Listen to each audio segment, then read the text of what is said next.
Depuis plusieurs semaines, c'est de nouveau le scandale dans nos assiettes avec ce qu'on appelle la malbouffe. Alors il n'y a pas vraiment de crise sanitaire ni de problème pour la santé pour le moment, mais plutôt des aberrations, tout simplement.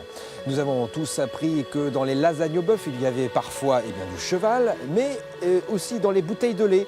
Ce sont en fait des mélanges de laits différents de la communauté européenne. Pour certains professionnels, c'est difficile. Pour d'autres, ils font de la résistance. Exemple ici, dans ce restaurant. Mais on va d'abord passer en cuisine.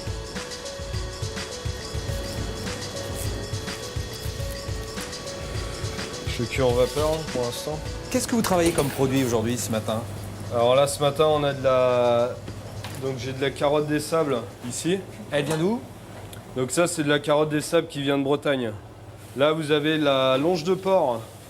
Donc, qui vient d'un de nos fournisseurs, donc de Carnaoquet, qui se trouve à Thouars. Donc c'est de la viande de région. Quelle est la proportion de produits de producteurs locaux, justement? En haute saison, on est à un peu plus de 3/4 produits locaux.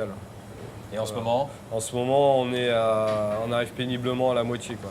Et après, tu enlèves la barde. Qu'est-ce qu'on trouve là, alors? Alors ici, donc vous avez tout ce qui est fromage. Donc ça, tous les fromages qui arrivent ici viennent d'un même fournisseur. Donc par un souci de qualité, c'est une personne qui va aller directement chercher les produits, qui évite les intermédiaires. La seule chose qu'on a de surgelé ici, ce sont les frites, les glaces. Les frites, vous pourriez les faire vous-même? Les frites, après, c'est un souci de temps. Déjà, on passe beaucoup de temps le matin à faire les desserts maison, les épluchures maison. Ça sera beaucoup de travail, mais c'est possible.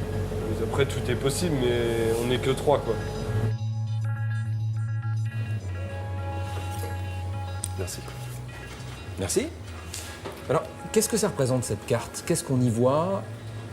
Pour vous, ça représente quoi? Alors, cette carte-là, pour nous, au 12, ça représente toute la transparence que l'on peut être amené à proposer à l'ensemble de nos clients. Ce sont des producteurs qui sont connus localement, hein, l'apiculteur, l'éleveur de canards. Alors, un restaurateur, c'est aussi un chef d'entreprise. Oui. Est-ce que les prix vont être plus chers et comment vous les justifiez? Non, les prix ne sont pas forcément plus chers.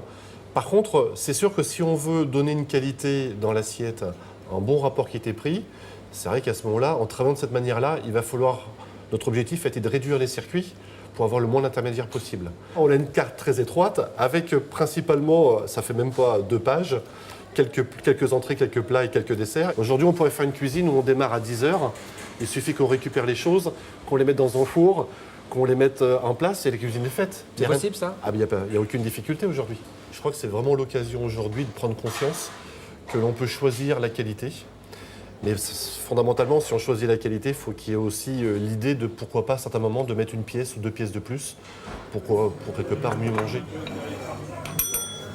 Juste avant de passer à table, un dernier chiffre. Il y a en Poitou-Charentes environ 2000 restaurants et seulement 3% sont labellisés maître restaurateur, ce qui veut dire pas ou peu de surgelés et surtout des produits maison jusque dans l'assiette.